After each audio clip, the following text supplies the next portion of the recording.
जय जिनेन्द्र सभी को। लास्ट क्लास में जो हम लोग पढ़ रहे थे वो शिव की अवधारणा, शिव का फॉर्म, उनका नेचर क्या है शैविज्म में, वो हम पढ़ रहे थे। तो जैसे कि अभी जस्ट एक शॉर्ट समरी बताया इंदिरा जी ने। उन्होंने बोला कि वैदिक काल में रुद्र शिवा है, उनकी अवधारणा क्या है वो पढ़े।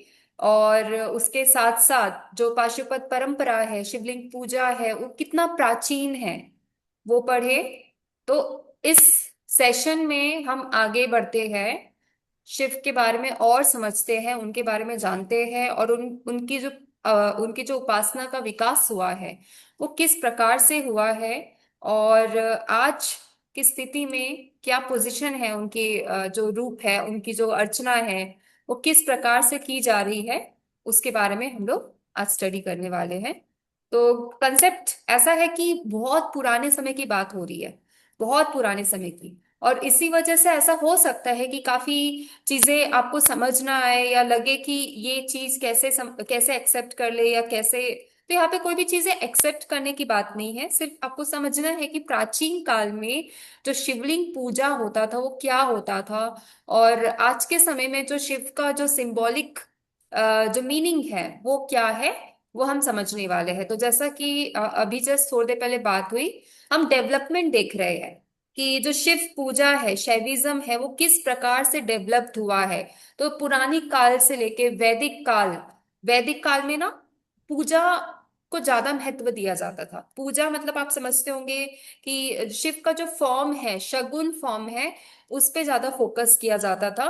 तो वहां पे ये भी एक कंपलसरी होता था कि शिव की जब पूजा हो रही है तो उनके साथ उनके पुत्र यानी कि गणेश जी भी रहे, पार्वती जी भी रहे, नंदी जी भी रहे, सबकी पूजा हो, इस प्रकार से उन्होंने ये सिस्टमेटिक अरेंजमेंट्स पे फोकस किया।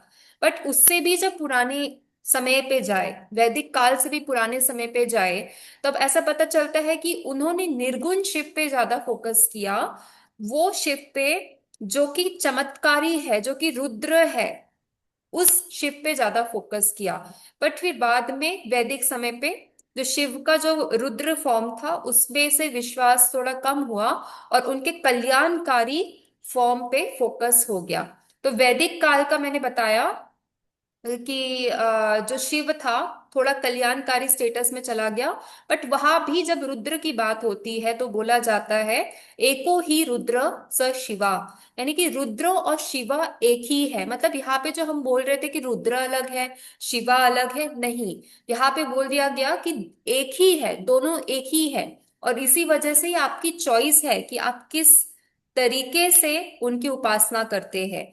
क्या आप शगुन फॉर्म में करते हैं, यानी कि उनकी पूजा अर्चना करते हैं, उनके फोटो पे हार चढ़ाते हैं, ये इस प्रकार से उनकी पूजा हो, या उनका जो निर्गुण रूप है जिसको आप देख नहीं सकते हो, देख नहीं सकते हो, और जिसके आप फॉर्म्स की रचना नहीं कर सकते हो, फॉर्म्स को ऐसे विजुअल फॉर्म में नहीं देख सकते हो, क्या उसकी उपासना की गई है। तो इस प्रकार से एक डिफरेंस समझ आता है। बट जब श्वेतर उपनिषद में कथन है कि एको ही रुद्र स शिवा, तो इससे ये बात क्लियर हो जाता है कि जो शिव है वो क्या है, शिव एक ही है। और ये बात तो बार बार रिपीट होती है, सिर्फ सिर्फ उपनिषद में नहीं, इवन जो ब्रह्मा, अहम ब्रह्मास्मि का जो हम बोलते हैं, तो उसमें भी यही बोला गया है कि ब्रह्मा और मेरे में कोई फर्क नहीं है। मतलब कि अगर शिवा का रूप समझे तो शिवा सबके अंदर है। तो इस प्रकार से हम ये जो फिलॉसफी है इसकी, इसको समझ सकते हैं। तो रुद्र का अर्थ मैंने समझाया, रुद्र का अर्थ दुखों को नाश करने वाले।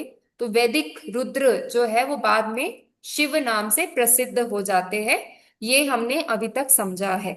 ठीक है। अभी उसके बाद ऋग्वेद, यजुर्वेद, उसमें क्या था रुद्र का स्वरूप, उसमें बहुत सारे सुक्तों में बात हुई है, उनके रूप के बारे में बात हुई है। बताया गया है कि पहले वो भयावह थे, यानी कि भयंकर रूप था उनका, फिर वो कल्याणकारी बन गए, वो जो मरुतो है उनके पिता है।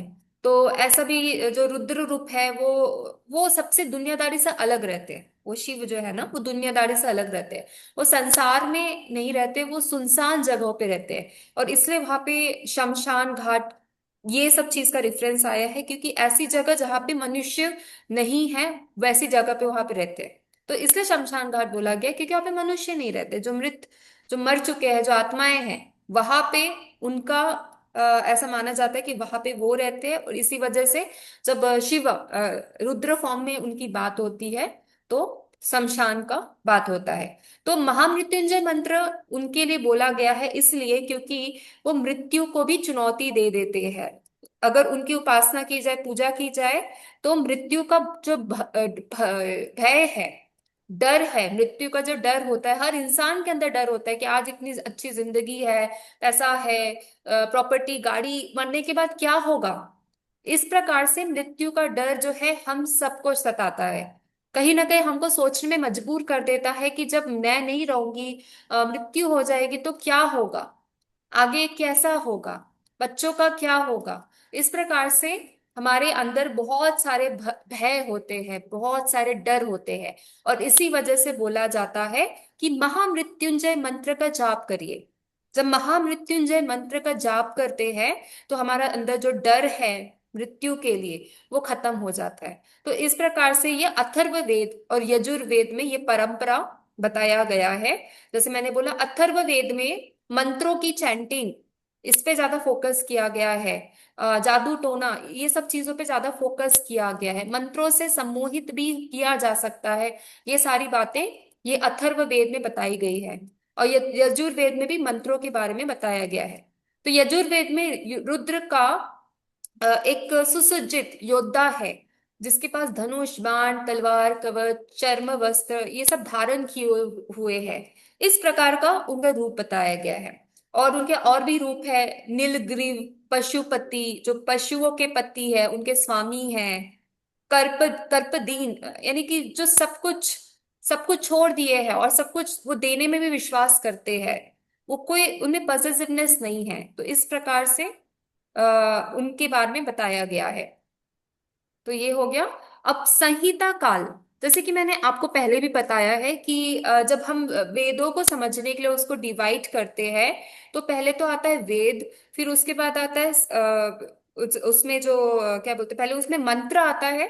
जो वेदों में जितने भी मंत्र है, उसका एक कलेक्शन आता है। फिर संहिता, संहिता ही जिसको बोलते हैं मंत्रों के कलेक्शन को।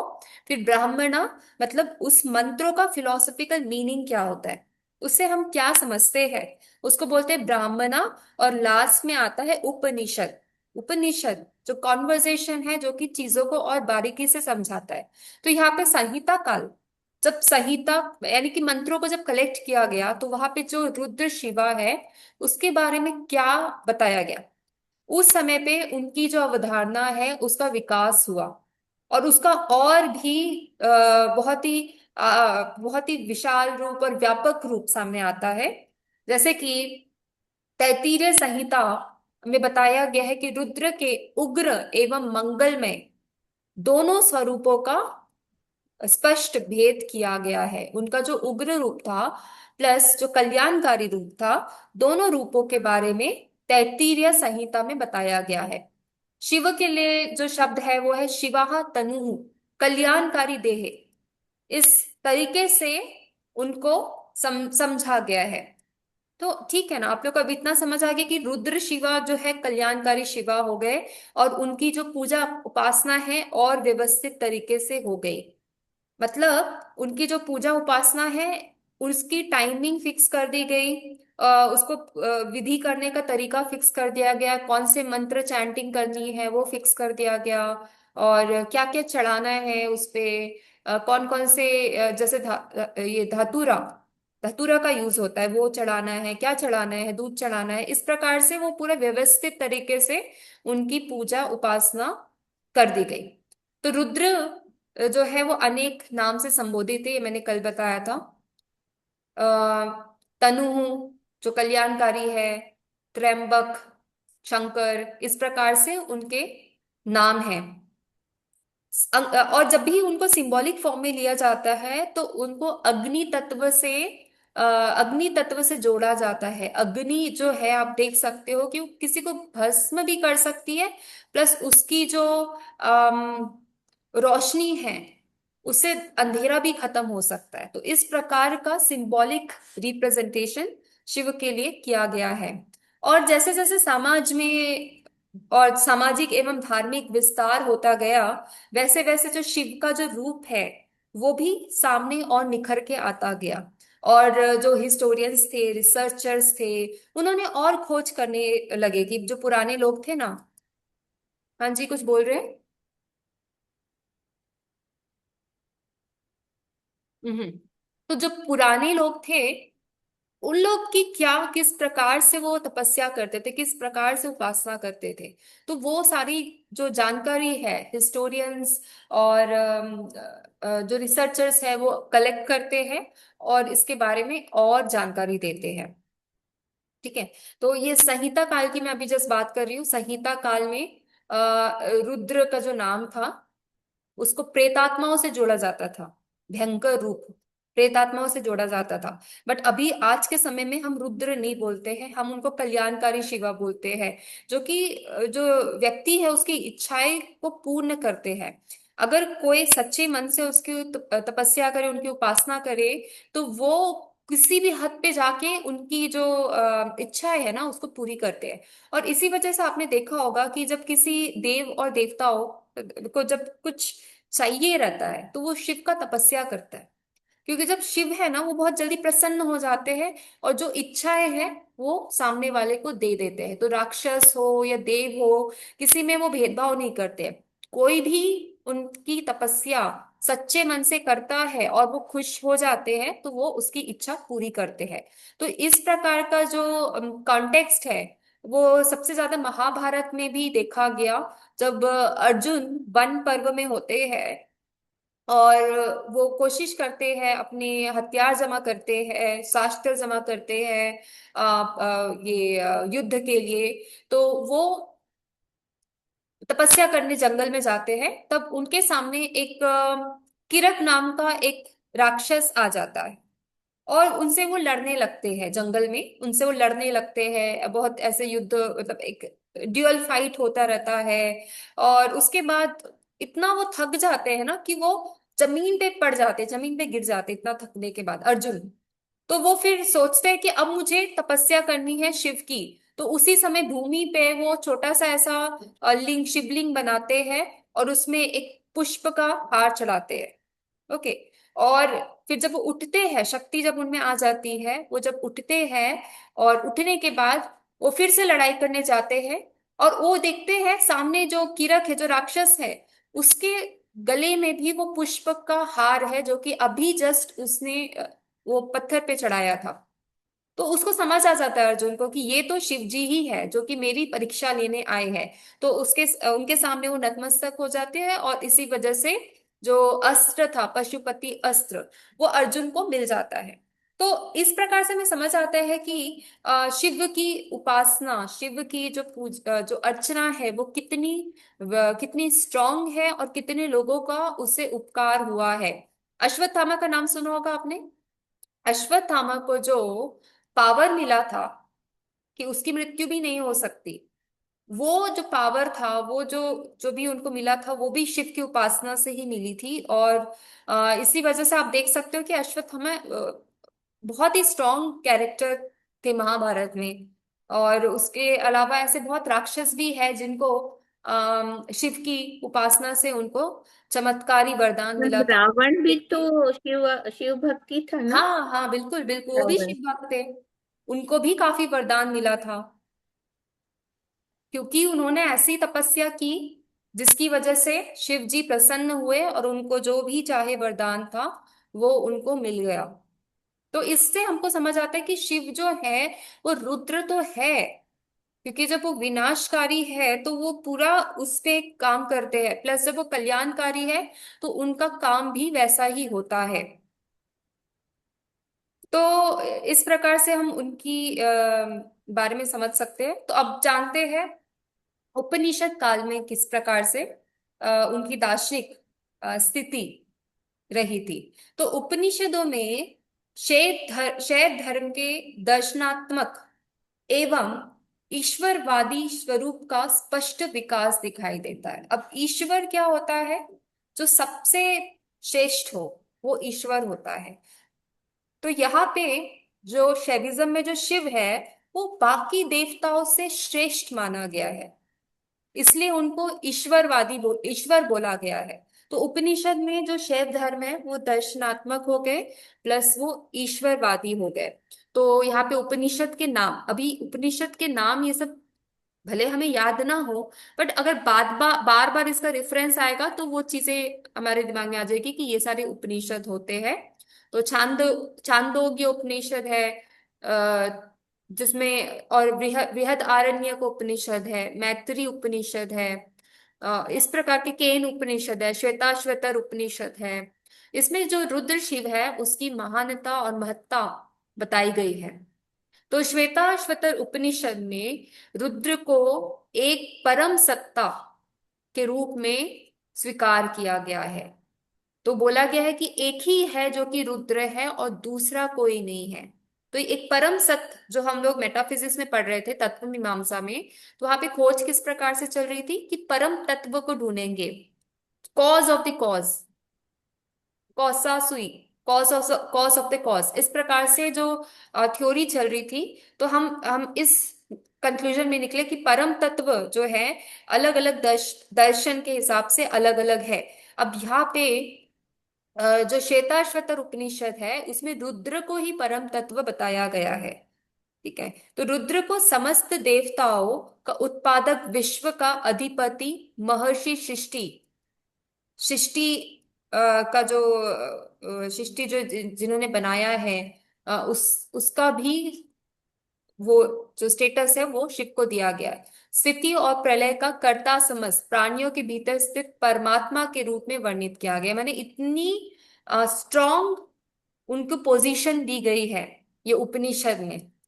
तो यहाँ ईश्वर को व्यक्तित्व संपन्न, सर्वशक्तिमान और सर्वव्यापक माना गया है कि जो ईश्वर है वो व्यक्तित्व है, यानी कि वो व्यक्ति जैसा है और सर्वशक्तिमान है, सबसे पावरफुल है और सब जगह है। इस प्रकार से उपनिषद में रुद्र शिव की अवधारणा की गई है, दार्शनिक अवधारणा। अब यहाँ पे एक बात आ जाती है, माया। जब जब हम अद्वैत वेदांता पढ़ रहे थे तो उसमें हमने देखा कि जो माया है वो इल्यूजन है। माया जो है इल्यूजन है, वो भ्रम है, जिसकी वजह से हम परम तत्व यानी कि ब्रह्मा को पहचान नहीं पाते हैं, उनसे दूर हो जाते हैं। तो यहाँ पे श्वेताश्वतर उपनिषद में कहा गया है कि माया तु प्रकृतिम विद्यात्, मतलब माया और प्रकृति एक ही है। बट यहाँ पे जो माया जिस प्रकार से हम समझ रहे थे पहले, वैसे माया की नहीं बात हुई जा रही है। यहाँ पे बोला गया कि प्रकृति माया है और उसका अधिपति महेश्वर शिव है। जो प्रकृति है वही माया है और उनके जो स्वामी है वो महेश्वर है, यानी कि महा ईश्वर है, सबसे ग्रेटेस्ट ईश्वर है जो कि शिव है। तो शिव को जिस प्रकार से हम समझ पा रहे हैं वो ये है कि वो प्रकृति के भी ईश्वर है। तो ये सेम कंसेप्ट हमने सांख्य दर्शन में ही देखा था कि एक पुरुष है, फिर प्रकृति है, और पुरुष एंड प्रकृति के संयोग से फिर बाकी के आगे का श्रृंखला, मतलब क्रिएशन होते रहता है। तो इस प्रकार से यहाँ भी यही घोषित किया गया कि जो प्रकृति है वो जो है किससे जुड़ी हुई है, वो शिव से जुड़ी हुई है, महेश्वर से जुड़ी हुई है। तो इस प्रकार के कंसेप्ट उपनिषद में दिए गए हैं। ओके। तो केनोपनिषद में हेमवती उमा का वर्णन मिलता है जो बाद में शिव पत्नी के रूप में प्रतिष्ठित होती है। तो केनोपनिषद में जो शिव पत्नी है हेमावती, हेमवती है जो पर्वत में जो रहते हैं, हेम पर्वत, तो उससे उससे उसका वर्णन मिला गया है जो कि बाद में शिव पत्नी के रूप में आइडेंटिफाई होती है। तो इस प्रकार से मैंने थोड़ा थोड़ा बता दिया कि कौन से उपनिषद में किस तरीके से उनकी चर्चा की गई है। और तो रुद्र को तो परम सत्य माना ही गया है, वही कुछ सब है। तो वही कुछ सब है। इसका मतलब ये है कि उनकी जो यहाँ पे अवधारणा रही है बहुत स्ट्रांग तरीके से रही है। उनके जब अध्ययन पे बहुत ज्यादा फोकस किया गया है। ओके। और फिर जब महाकाव्य काल की बात होती, तो जैसे मैंने अभी थोड़ी देर पहले ही बताया था महाभारत का, तो ये सब हो गया महाकाव्य काल में, एपिक्स की टाइम की बात है, रामायण हो गया, महाभारत हो गया, इस टाइम की बात है। अभी तक हम देखते आए हैं कि जो शैविज्म जो ट्रेडिशन है वो वैदिक काल से लेके अभी के काल तक उसका क्या डेवलपमेंट है। पुरानी काल हो गया, फिर वैदिक काल हो गया, फिर उसके बाद उपनिषदिक काल, उससे पहले संहिता काल, इसमें किस प्रकार का डेवलपमेंट रहा है। तो अभी धीरे धीरे आ गए महाकाव्य काल। अब ये जो डिवीजन है, इस प्रकार का काल का डिवीजन, ये मैंने आपको स्टार्टिंग क्लास में बता दिया था कि इस प्रकार से हिस्टोरिकली डिवाइड किया गया है पीरियड्स को, कि इस टाइम पे ये हुआ, फिर उसके बाद महाकाव्य आया, इस प्रकार से डिवाइड कर दिया गया। अब महाकाव्य काल में शैव शैव धर्म धर्म का क्या स्वरूप है वो देखते हैं।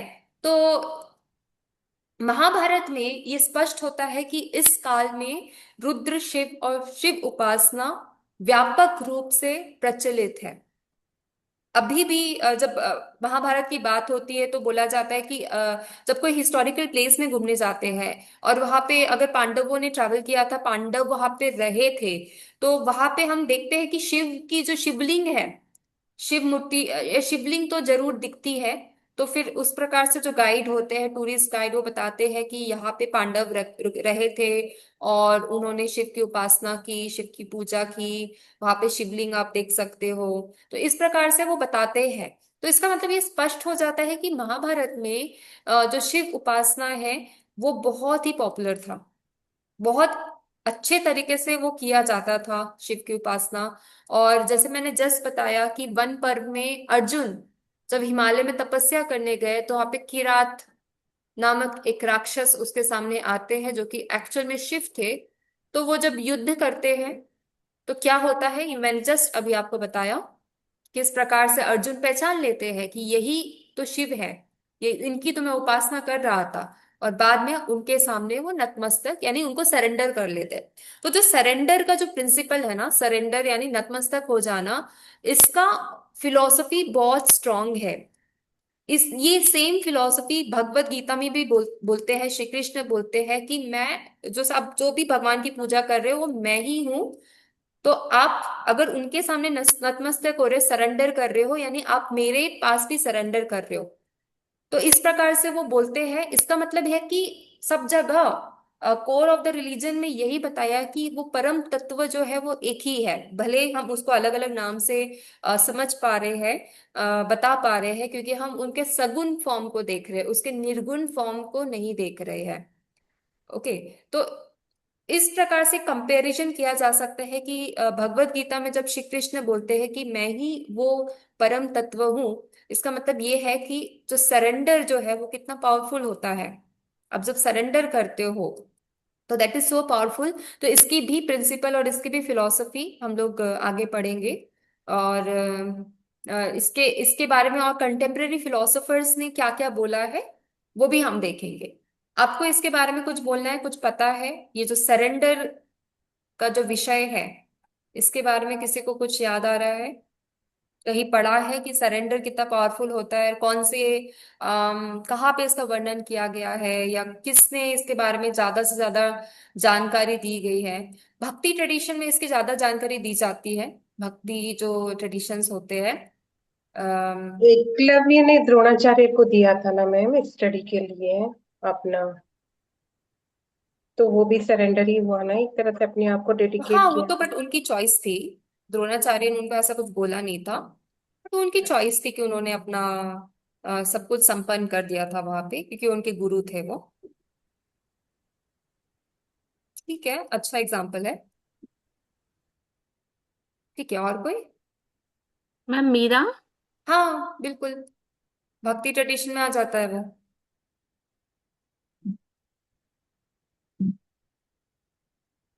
ओके, ठीक है, आगे बढ़ते हैं। फिर शिव का मैंने यहाँ पे बताया, द्रोण पर्व में भी पशुपत अस्त्र का उल्लेख मिलता है, जिसमें शिव की योद्धा और शक्ति प्रदाता छवि उभरती है कि जो शिव जो है वो उसको उनको जो भी उपासना करता था उनकी इच्छाएं पूरी हो जाती थी। और फिर सौप्तिक पर्व में भी अश्वत्थामा द्वारा शिव की आराधना और शिव शक्ति के बाद उन्होंने क्या किया वो सारी चीजें बताई गई है। लिंग पूजा, नाग परंपरा और वैश्विक प्रभाव, ये काफी देखने को मिलता है। लिंग पूजा जो है वो काफी टाइम से देखते आ रहे हैं। फिर उसी से रिलेटेड नाग परंपरा भी है, जो जो भी काफी टाइम से देखते आ रहे हैं। और वो सारी जो है शैव दर्शन दर्शन से जुड़ा हुआ है। तो महाभारत में शिवलिंग पूजा का संकेत मिलता है। अनुशासन पर्व जो है उसमें ये शिवलिंग पूजा का खास तरीके से उल्लेख दिया है। और अर्जुन और जब कृष्ण का जब कॉन्वर्जेशन होता है तो उसमें नाग परंपरा का भी स्पष्ट किया गया है कि कुछ जब वो जाते हैं कुछ तलाश करने, कुछ अपने धनुष बाण, तो वहां पे उनको नाग दिखते हैं और नाग के पीछे उनका जो वो उनके जो शास्त्र है वो नाग के पीछे रहते हैं। और इवन जब वो अपनी सब चीजों को छुपा देते हैं ना, अपने शास्त्र को जब छिपा देते हैं ताकि वो जो उनका 13th वाला जो पीरियड था, डिस्गाइज पीरियड था, जब विराट राजा के वहां पे जब किंगडम में जाते हैं तो अपने जो भी शस्त्र छिपा देते हैं वहां भी वो शस्त्रों की जो रक्षा करते हैं वो नाग ही करते हैं। ठीक है, तो इस प्रकार से काफी वर्णन दिया गया है कि नाग कितना इंपॉर्टेंट है शैव दर्शन में। और फिर महाभारत काल में शिव की जो मूर्ति पूजा है, शिवलिंग की तो चलती आ रही है, उसके अलावा जो मूर्ति पूजा है वो भी बहुत ज्यादा प्रचलित हो गई। तो शिवलिंग का जो प्रचलन था वो गुप्त काल से स्पष्ट रूप में दिखाई देता है।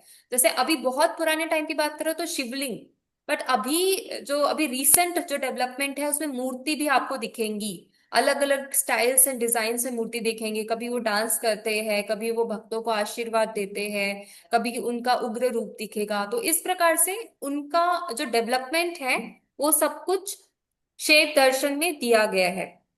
तो और शैव दर्शन का जो प्रभाव है वो बाहर भी रहा है। रोम में है, पश्चिमी एशिया में है, जहाँ पे लिंग पूजा को बहुत ही ज्यादा शुभ और बहुत ही ज्यादा इम्पोर्टेंट माना गया है। तो इस प्रकार से आप डेवलपमेंट देख सकते हो कि जो ये जो पर्टिकुलर सेक्ट है, पर्टिकुलर जो शैविज्म का जो डेवलपमेंट है वो कितना कितना ज्यादा रहा है।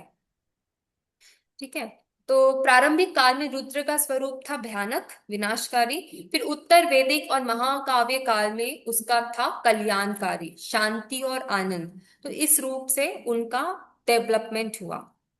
ओके, अभी मैंने आपको लास्ट क्लास में थोड़ा बताया था आगम के बारे में। आगम, तो आगम जैसा क्या है कि जब शिव जी पार्वती जी को बताते हैं ज्ञान, पार्वती बोलती है कि आप इतने ज्ञानी हैं, आप मुझे ज्ञान दीजिए।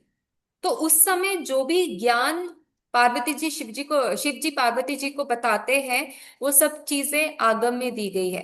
तो आगम में सृष्टि, यानी सृष्टि क्या है, उसकी स्थिति क्या है और उसका प्रलय कब होगा, ये सारी चीजें बताई गई है। तो यहाँ पे ये भी बताया गया जब सृष्टि काम करना बंद कर देती है, शिथिल हो जाती है, स्टेबल हो जाती है, तब शंकर उसे अपने में लीन कर लेते हैं। लीन कर लेते हैं यानी फिर उसका प्रलय शुरू होता है। तो हम डिस्ट्रक्शन को किस प्रकार से देखते हैं, हम देखते हैं कि डिस्ट्रक्शन मतलब सब खत्म, बट हम ये नहीं सोचते कि डिस्ट्रक्शन या और प्रलय का मतलब होता है कि कुछ नया शुरू हो रहा है। वो अगर चीज स्थित हो, वो हो रही है, गति उसमें नहीं है, तो ऑब्वियस सी बात है वो चीजों का खत्म होना ही इम्पोर्टेंट है। जैसे अभी ओल्ड एज हो जाता है तो उसमें क्या होता है, बॉडी एक्टिविटी कम हो जाती है। तो बॉडी एक्टिविटी कम हो गई तो क्या करेंगे, आगे तो कुछ नहीं कर सकते, एनर्जी भी खत्म हो गई, क्या करेंगे। तो उस समय अगर खत्म हो रहा है शरीर तो वो ही अच्छा है। तो इस प्रकार से अगर हम फिलोसफिकली चीजों को देखेंगे तो हमारा जो डेथ का जो फियर है प्लस जो लाइफ के बारे में जो इम्पोर्टेंस है वो और ज्यादा हो सकती है।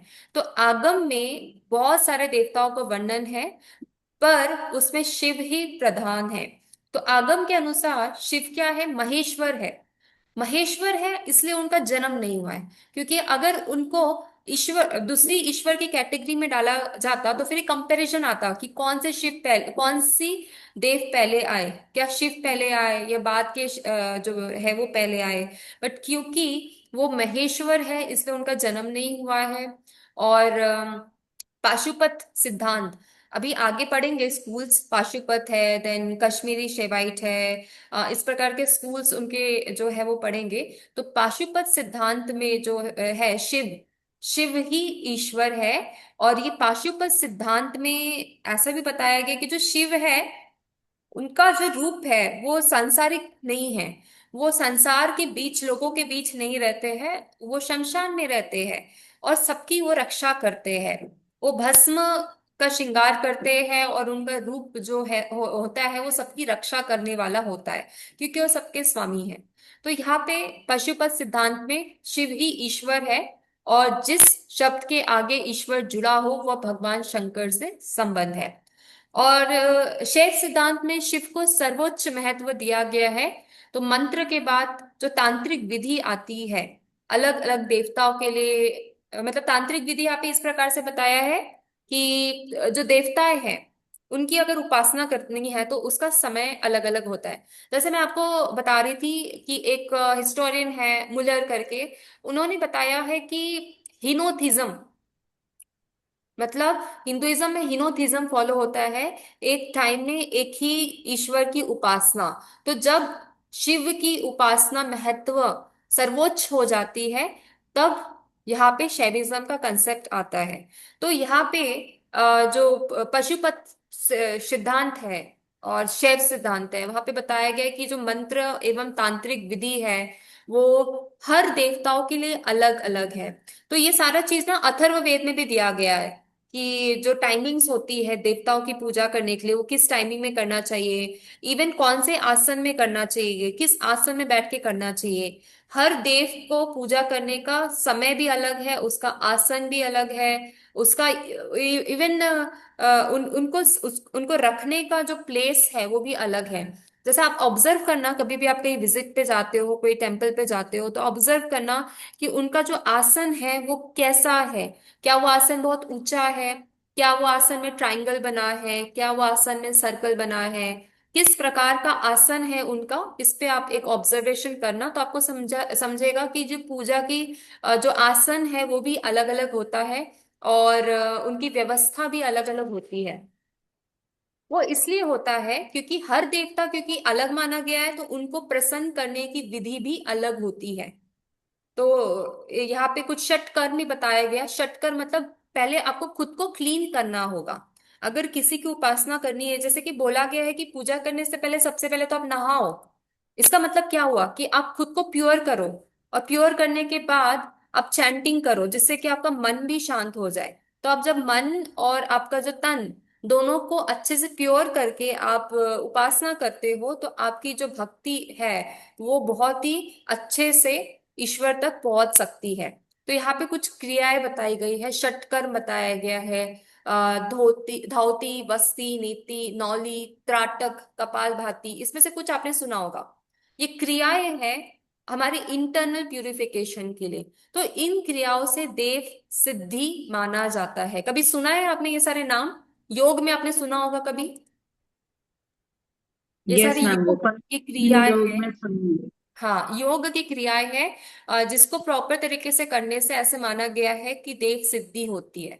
तो मैं बता रही थी आपको आगम, आगम के बारे में। और आगम कुल 28 है जो कि दो आगम में डिवाइडेड है, शिवा के शैव आगम में और रौद्रिक आगम में। तो ये ना क्या होता है जब उनका कॉन्वर्जेशन होता है शिव जी और पार्वती जी का, तो ऐसा होता है कि जैसे मैंने बताया उनके चार सर थे, चार सर थे।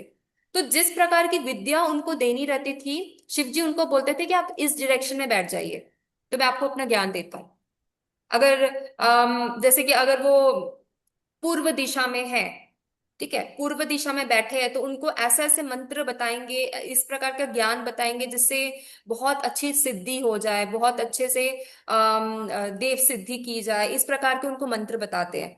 जो पश्चिमी दिशा में बैठ जाए तो उनको बोलते हैं कि ये मंत्र जो है, इस मंत्र का प्रयोग बहुत ही सोच समझ के करना पड़ेगा। जैसे आप लोग देखते हो कि जब पूजा भी करना रहता है तो पूर्व दिशा में ही जो मंदिर है उसको रखा जाता है, और पूर्व दिशा में ही किया जाता है, पश्चिमी दिशा में नहीं किया जाता है, क्योंकि पश्चिमी दिशा में अगर करते हैं तो मंत्रों का अगर उच्चारण गलत हो जाता है तो देवता प्रसन्न होने के अलावा वो दुखी भी हो सकते हैं, वो गुस्सा भी हो सकते हैं।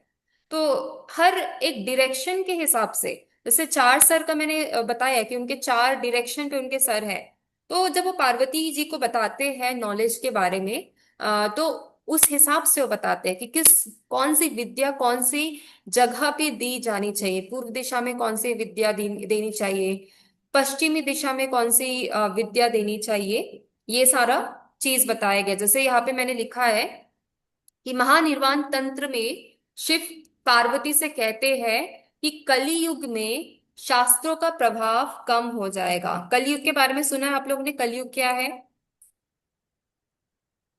पता है अभी आपको? चल रहा है ना। हाँ, कलयुग मालूम है ना क्या है? अभी हम कलयुग में ही है क्या बताते हाँ हैं। बिल्कुल। तो यहाँ पे क्या बोलते हैं कि कलयुग में शास्त्रों का प्रभाव कम हो जाएगा, दोषों की वृद्धि होगी। मतलब हम इतने सारे पाप करते जाएंगे ना कि हम उसको खत्म ही नहीं कर पाएंगे, खत्म करने जाए दूसरा नया पाप हो जाएगा। तो इसीलिए वो बोलते हैं कि मंत्र जो हम चैंटिंग करेंगे उसकी अगर उसको पवित्र रखना है तो वो दो आधार पे किया जाएगा। एक तो उसका लैंग्वेज, भाषा, और दूसरा उसको करने की साधना, नियम, तरीके, ये सब चीजों से उसको उसको पवित्र रखा जाएगा। और ये भी बोला गया है कि अगर कभी किसी ने गलत उच्चारण कर दिया तो जो यजमान है, जो कि यज्ञ करा रहे हैं, उनकी आयु कम हो जाएगी। इसलिए कलयुग में भाषा शुद्धि को बहुत इंपॉर्टेंस दिया गया है। आप क्या बोल रहे हो दूसरों को, अगर गलती से आपने कुछ गलत बोल दिया तो यही कोशिश करनी चाहिए कि जितना जल्दी हो जाए हम फॉरगिवनेस ले ले। नहीं तो वो चीज रिपीट होते जाएगी, सामने वाले ने मुझे ये बोल दिया, कैसे बोल दिया, क्या इंटेंशन था, तो रिपीट होते जाएगा। तो भाषा जो है उसकी शुद्धि पे बहुत ज्यादा इंपॉर्टेंस दिया गया है, ताकि जो कलयुग का प्रभाव है उसको कम कर दिया जाए। क्योंकि कलयुग ऐसा है कि उसके उसका जो इतना स्ट्रॉन्ग प्रभाव है कि जो अच्छे अच्छे जो शुद्ध आत्माएं हैं वो भी पाप कर देते हैं, नहीं करना चाहते बट हो जाता है गलती। और इसी वजह से यहाँ पे महानिर्वाण तंत्र है, वहां पे शिव ने पार्वती को कहा है कि आप इस दो चीज पे ध्यान देना पड़ेगा, भाषा और साधना में।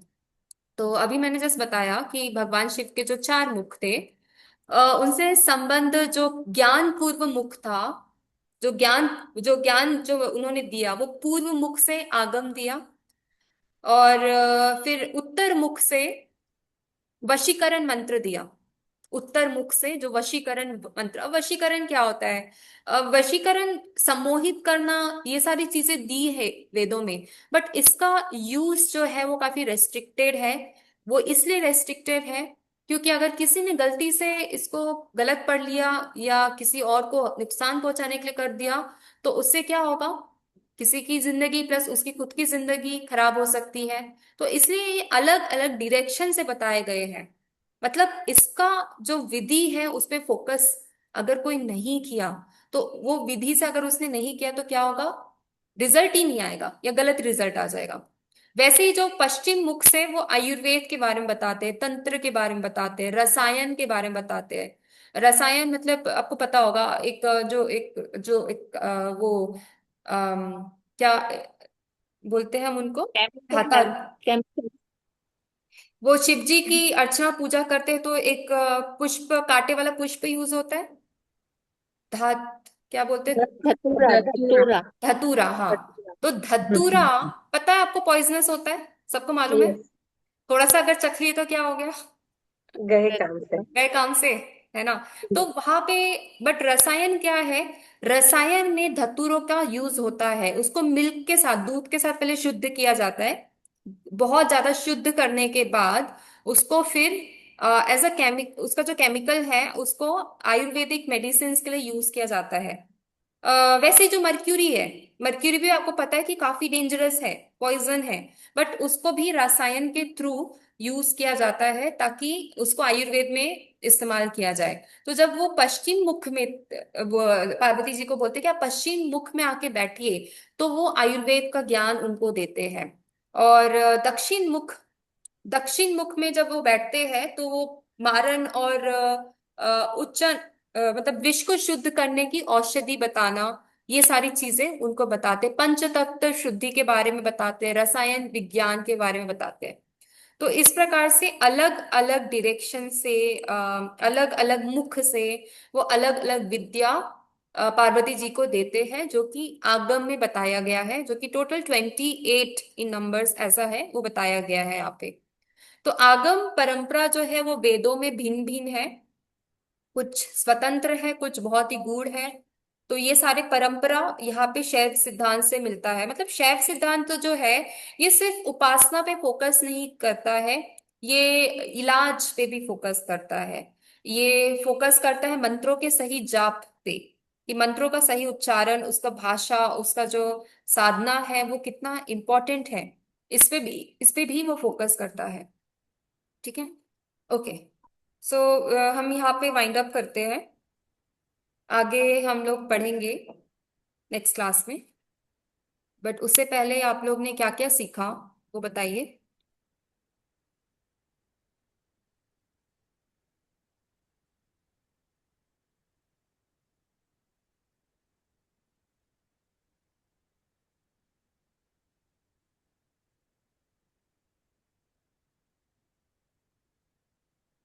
चलिए सभी लोग अनम्यूट करिए और बताइए एक एक करके कि अभी तक जो हम शैव दर्शन में पढ़ रहे हैं उसके बारे में आप क्या जानते हो, वो कितना पुराना है और अभी का किस प्रकार का डेवलपमेंट हम उसमें देख रहे हैं।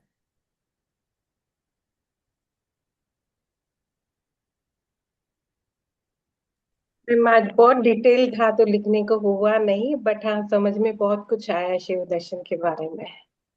जो भी आपको समझ आया बता सकते हो, कौन सी भी बात समझ आई है, कौन से काल में इसकी चर्चा हुई है। महाभारत काल में बताया गया था कि शिव उपासना को व्यापक रूप से, और वन पर्व में अर्जुन का भी बताया था, अर्जुन द्वारा हिमालय में तपस्या करना।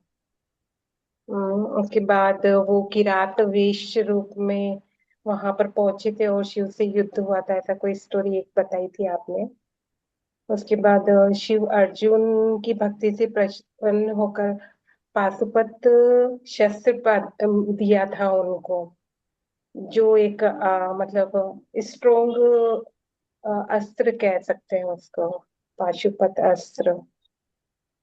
और यही सेम अस्त्र द्रोण पर्व में भी दिया गया, ऐसा। हाँ। सौप्तिक पर्व में अश्वत्थामा की एक स्टोरी बताई थी आपने, हम्म। अश्वत्थामा से रिलेटेड है।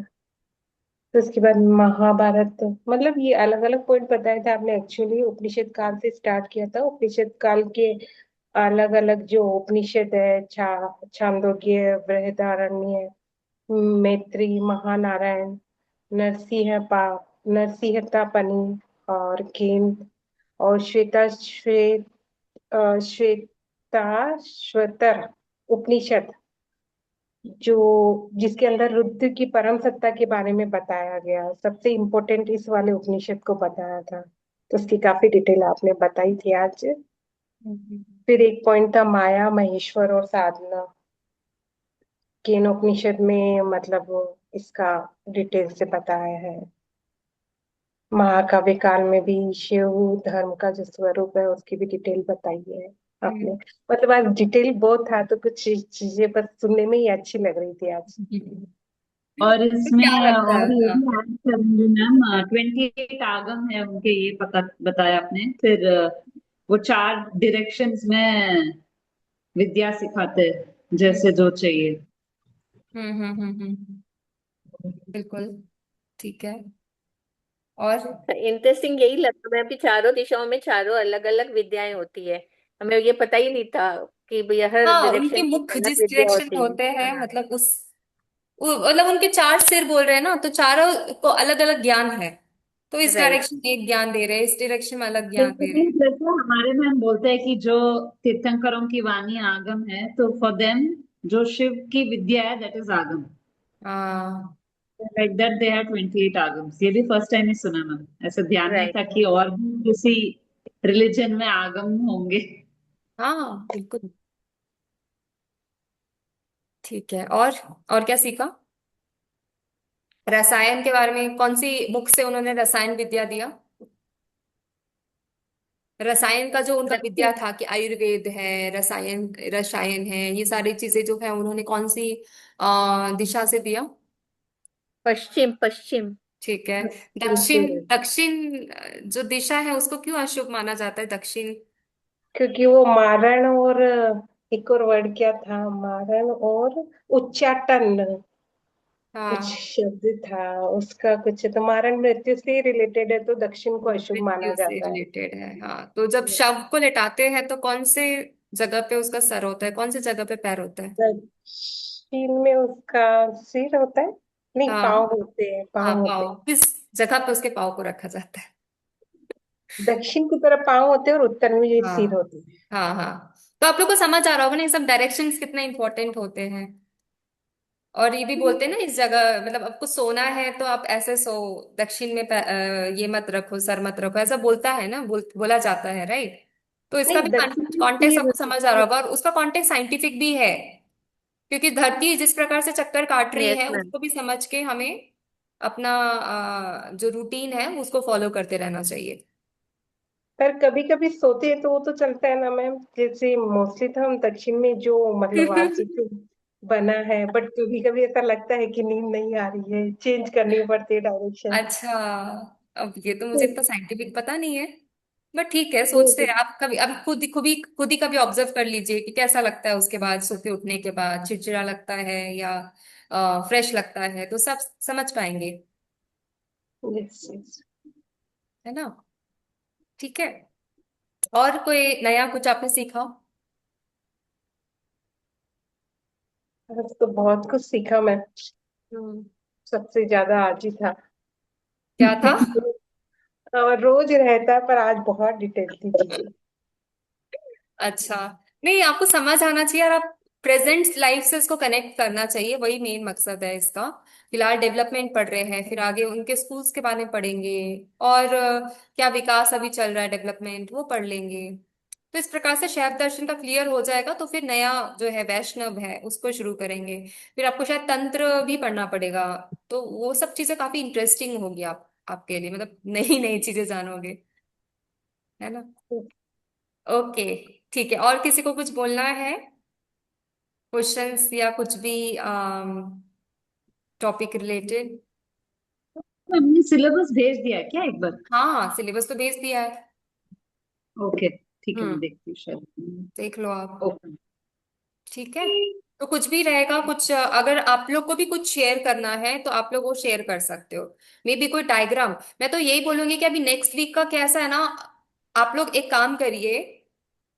नेक्स्ट वीक हर, मतलब ऐसा कोई कंपल्शन नहीं है, बट जैसे अभी नेक्स्ट वीक इंदिरा जी को एक, वो शिवलिंग का मैंने जो बताया था सिंबल वाला, वो समझाने के लिए, तो वो समझाएंगे। उसके नेक्स्ट वीक या उसी वीक में दूसरा कोई दूसरा तीसरे क्लास में जो सिमर जी बोल रहे थे नटराज का, वो समझाएंगी। तो अभी ये सब सिंबॉलिक जो डायग्राम है ना, रिलीजन में बहुत है सिंबोलिज्म जो है ना। हमारे टॉपिक में नहीं आता है सिंबोलिज्म, बट सिंबोलिज्म पढ़ने से ना हमारा नॉलेज बहुत ज्यादा वास्ट होता है, प्लस हम उसको कनेक्ट कर पाते हैं। जैसे बहुत सारे सिंबल है, ओम क्यों लेते हैं, ओम ओम क्यों बनाते हैं, स्वास्तिक क्यों बनाते हैं, ये भी एक सिंबल है। ठीक है, तो ये मैं आप लोग के लिए इंटरेस्ट बढ़ाने के लिए बोल रही हूँ कि हर हफ्ते आप लोग में से ही कोई ना कोई ये सिंबल्स लेकर आओ हर क्लास में, कि आज इस सिंबल के बारे में डिस्कशन करेंगे।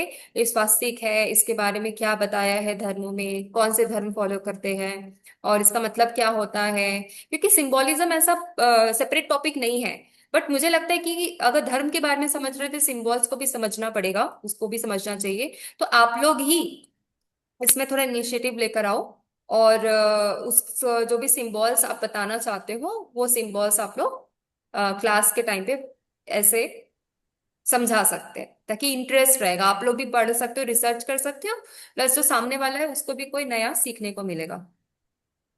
ठीक है, तो आप लोग ही ग्रुप ठीक में है मैम। डिसाइड करिए कि कब कौन क्या सिंबल्स एक्सप्लेन करने वाले हैं। ज्यादा टाइम नहीं लगता, 2 मिनट ही लगता है गूगल सर्च करके देखने के लिए सिंबल को, बस डायग्राम डाउनलोड करके आपको प्रेजेंट करके समझाना है बस। मैं करती हूँ मैम, ओम का करती हूँ। ठीक है, नेक्स्ट क्लास में करोगे आप ओम का। ओके, तो ऐसे ही हम हर क्लास में डिसाइड कर लेंगे कौन सा सिंबल, तो इससे क्या होता है ना, बहुत सारे सिंबल का हमको नॉलेज मिल जाएगा। मैम मैं स्वस्तिक ले लेती हूँ बिकॉज मेरे डिसर्टेशन में स्वस्तिक को मुझे लिखना है, तो मुझे दोनों तरह से हेल्प हो जाएगी। ठीक है, चलेगा, जैसा भी आपको ठीक लगे आप तो कर सकते हो। Right ma'am. ओके, नेक्स्ट चलो। क्लास के लिए सर वेट कर रहे हैं। हाँ, हाँ जी। नेक्स्ट क्लास के लिए सर वेट कर रहे हैं, मैसेज आ गए उनका। Okay okay fine. ओके, ठीक जय है श्री मैम। मैम। जय जिनेन्द्र। Good evening, ma'am.